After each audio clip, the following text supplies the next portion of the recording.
to the Citizen channel. Hope you're all staying safe and well. I'm our programme watchers. We have a look at the City home programmes and read a couple of excerpts. Yes, a couple of good excerpts today.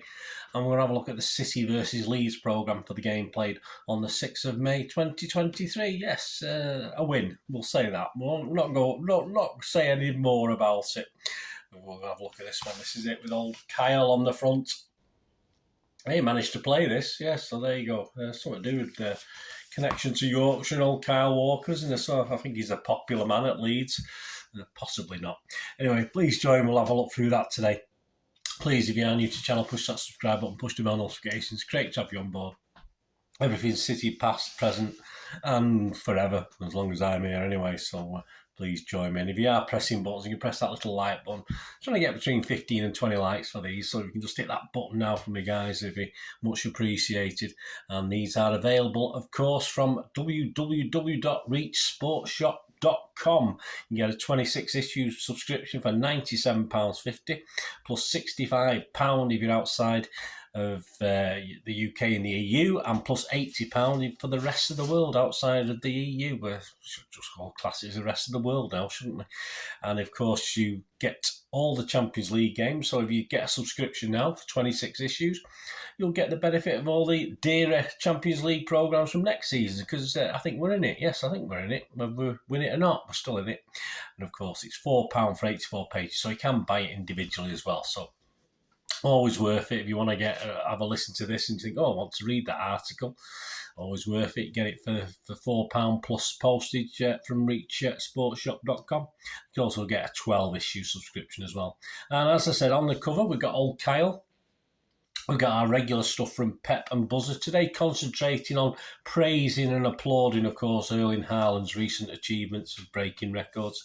City women, and yeah, it looks at Sean Goater's role. He's having a role in the City women's side at the moment, so that was interesting. City under-18s manager Wright is talking about the upcoming Premier League national final. Of course, we won the Premier League table, but obviously it's split, isn't it, north and south, so they have to play the winners of the southern one now. The EDS features Carlos Borges, who's raising a few eyebrows and scoring a few goals, isn't he? So they've got him. And the feature itself, and the main article on a player, is, of course, on cover star Kyle Walker. It wasn't last time out, but it is this time. Interesting, in 358 Premier League appearances, he's made 20,245 passes. That's not bad going, is it? His tackle success rate is 75%. Not bad at all. A little piece on former leader of Manchester City Council, Mr. Lees. Yeah, he's been named as the honorary president of City, so that's he's done a lot, and he does a lot for charity in line with City as well, so that's a nice thing. Head to head is Grealish against US international Brendan Aronson. A bit of a difference in appearances in the Premier League. Grealish has played 148 games, obviously includes Aston Villa, and Aronson's only played 32. And so the discrepancy of 23 goals for Grealish and 1 for Aronson is probably still a bit high, but Aronson does get his own back a little bit. His percentage record on crosses is slightly better. Not that it doesn't mean how good the crosses were, but he's managed to put 70 crosses in his 32 games, as opposed to Grealish, who's put 357 in 148 games. So at least Aronson shows up okay on that. Double agents today, we've got, yes, David White, the flyer down the wing. Old David White. We'll have more of that in a moment. X and the City features Eddie McGoldrick. Remember him? Who joined City in 1996 from Arsenal. And after injury, it limited his game time in his last season at City. Joe Royle sort of said he was no longer needed and had a quiet chat with him. And I think he retired then. He didn't want to go on anywhere else. He thought, I'll finish at the top. I'll finish while I'm at Manchester City. Kitted out. We've got Marc McCarthy at Marc MMMAC, looking at the season 99 to 2001, particularly the Coq Sportif shirts, and particularly Eidos, and particularly a guy called George Weah, who you might mention. So that's a rare shirt is featured for that one. And we'll have a little bit more in a moment on that as well. The Just for Fun question This week, the City quiz question, answer at the end. An interesting one. This I'll give it you if you get it one out as well. If you one out on this, give yourself a point because I was shocked. I was a bit shocked. This one. Question 2 in this quiz says City have met Leeds United 19 times in the Premier League era. So obviously since 1993, of course. How many have we won? So how many of those 19 games have we won? Yes, I was a bit surprised. Have a think on that one anyway. If you want out either way, I'll let you off. City Reflections, Gary James reflects on Coronation Day, of course, which is what it was, about our royal links over the years of come to watch City, etc. From George V to some Villa fan, some Villa bloke called William. I think he's some sort of prince or something. So he reflects all on that. Gary James in his column. Kevin Cummins goes back to the days he was just studying photography. Yeah, he wasn't doing it, he was studying it. 1973, I didn't know he was that old. At Leeds Roll Arena, he took shots of pop legend David Bowie. I liked a bit of David. I used to call him David Bowie though, but I believe it's called pronounced Bowie, isn't it? But when I was a teenager, it was David Bowie to me. And he's got a new book out in late October, so keep your eyes peeled for that. Bowie Mixing Memory with Desire it is, so keep your eyes open for that as well. Matchmaker picks out 10 standout games, well, for last issue's West Ham games cover picture, Cole Palmer, so it might have been more relevant last time, mightn't it? And it features, obviously, games he's played for the under-18s, the under-23s at City, the England under-21s, and, of course, the first team. So let's go back to these couple of excerpts before we give you that quiz answer. First one's on David White, who obviously had a spell at Leeds as well, so we'll just read out what we say about David. A flying winger who should have won more than a solitary England cap. Yeah, just one cap. Unbelievable. David White will always own a small piece of City history. He was the scorer of the club's first ever goal in the Premier League, netting in the 37th minute of a 1-1 draw with QPR at Main Road on the opening day of the 92-93 season. It was one of 96 goals he scored for the Blues. He could have made it 100, couldn't he? In 7.5 seasons with the club, earning a reputation as one of the most exciting young talents in the English game in that era. Having part of the famous City youth team that won the FA Youth-Cup in 1986 and broke into the first team in September of that year in a 1-0 loss at Luton.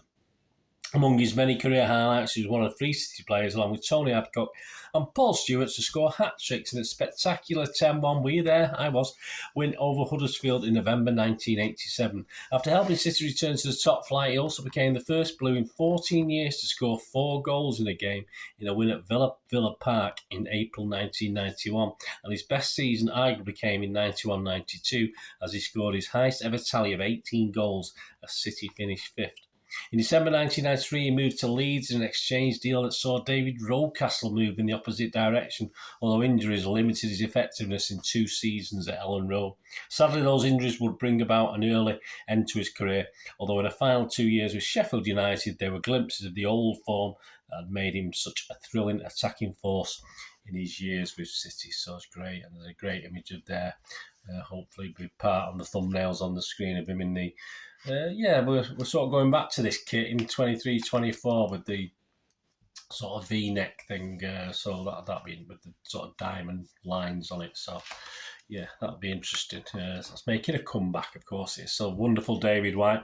And our second excerpt is taken, my thanks to Marc McCarthy, the kitted out, and he's talking about, of course, George Weah, who was a bit of a catch for us at the time. It didn't turn out that way. It was not very good in the end, but we thought we'd arrived, didn't we, as a football team, when we got the world's greatest footballer playing for us, but it didn't quite pan out, did it? Let's just read a little bit of that. Former World Footballer of the Year, George Weah, was an exciting big-name pre-season signing during the summer of 2000. The City returned to Premier League football following a 4-year absence, when Joro's men had secured back-to-back promotions for the first and only time in the club's history. Weah was just the name to put the Blues back on the footballing map, and a fair few eyebrows were raised when he arrived at Main Road along with fellow new recruits Paulo Wanchope, Steve Howe and a certain Alfie Haaland. I think I've heard of him. Little did we know what an impact the capture would have some 22 years later. Yeah, not Weah, Haaland. Following a loan spell at Chelsea via AC Milan, Weah joined City on a free transfer, earning a reported £30,000 a week, while refusing a £1 million payoff from the AC owner, Silvio Berlusconi. Oh, that's just another name we're familiar with. This short sleeve shirt, that's the one that should be on the picture there. Le Coq Sportif home shirt was issued to the Liberian striker for the campaign and was worn during City's 0-0 draw at White Hart Lane on the 23rd of September 2000, where Weah would swap this shirt with Spurs defender Ramon Vega. It's a difficult shirt to obtain for any collection, as almost every shirt he wore was either swapped or given to an opposition player due to his popularity and fame. It was an era when all players' shirts were a standard XXL size. Think Sean Wright Phillips, he was simply swallowed up in them, although it certainly didn't seem to slow the talented winger down, that's for sure. This was the first of 4 Premier League campaigns that the French manufacturers would produce our shirts, with the last being in 2008-2009. Well, the Coq Sportif, of course, they're XXLs, probably XL for other people. Well, that's my excuse anyway. After a promising pre-season when Weah was partnered with City's Wembley 1999 nemesis Robert Taylor, good old Bob, who was quickly moved on to Wolves due to personal reasons for the player, Royal had hoped to form a partnership with fellow new striker Paulo Wanchope, with cult hero Sean Golter also waiting to stake his claim back in the side and grasp his long-awaited shot at top-flight football. Sadly, it was plain to see fairly quickly that Weah's once-feared powers were starting to desert him, and although his enthusiasm seemed to be still there in abundance, he was left out of the first-team starting lineup as Royal partnered Wanchope and Golter. Just carry on from there.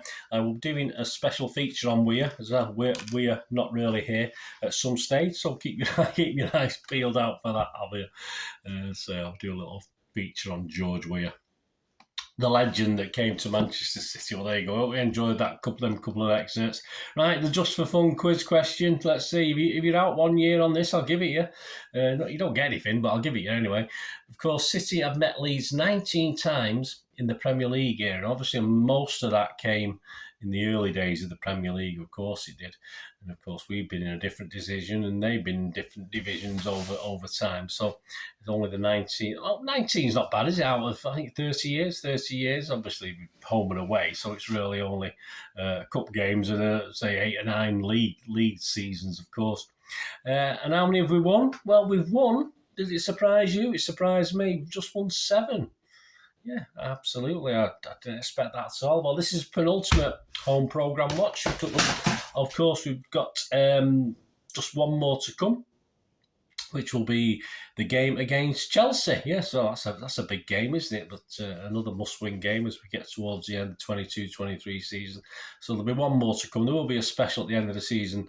Hopefully there might be a couple of City programme covers to get into my cover of the season. Perhaps there's a couple with decent, not this one, not where they've stuck the players on, but we did manage a couple that were slightly different that might get into the top 10 of our football programme covers. And if they don't, I'll have a special mention for at least one City programme anyway. So that'll be at the season end anyway. So join me for that. And join me for the look at the last one for the season, the Chelsea one as well. Hope you enjoyed that. Let me know your comments, guys. As I said, don't forget reachsportshop.com. Buy independently, just buy one if you want one. This is quite a good one, as I said, or if you want to buy the subscriptions. Thanks for watching, guys. Until we meet again, that's one thing, don't I? Please stay safe, Blues. Come on, City. Bye for now.